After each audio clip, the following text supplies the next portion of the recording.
పాలమూరులో మారుమ్రోగిన శ్రీ శ్రీ శ్రీ అయ్యప్ప స్వామి శోభాయాత్ర అంగరంగ వైభవంగా హరిహరపుత్రుడు అయ్యప్ప స్వామి మహాపూజ. పాలమూరు పట్టణంలోని పద్మావతి కాలనీ అయ్యప్ప కొండపై వెలసిన శ్రీ శ్రీ శ్రీ అయ్యప్ప స్వామివారి దేవాలయ 27వ వార్షికోత్సవ మహాపడిపూజ సందర్భంగా శోభాయాత్ర మరియు అయ్యప్ప స్వామి ఆభరణాల ఊరేగింపు కార్యక్రమానికి మహబూబ్ నగర్ ఎమ్మెల్యే యన్నం శ్రీనివాస్ రెడ్డి, జడ్చర్ల మాజీ ఎమ్మెల్యే ఎర్రశేఖర్ ముఖ్య అతిథులుగా పాల్గొన్నారు. ప్రత్యేక ఆహ్వానం మేరకు విచ్చేసిన అతిథులకు శాలువాతో సత్కరించిన అయ్యప్ప సేవా సమాజం.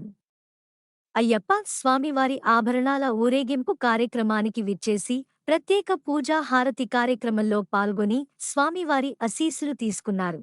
స్వామి శరణం అయ్యప్ప శరణం అంటూ స్వామివారి కీర్తనలు భజనలు చేశారు.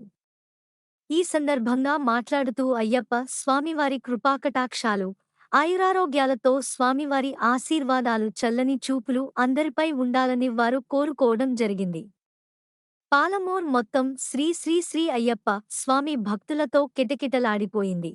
ఎక్కడ చూసినా స్వామివారి కీర్తనలు, భజనలతో పాలమూర్ మొత్తం మారుమ్రోగింది.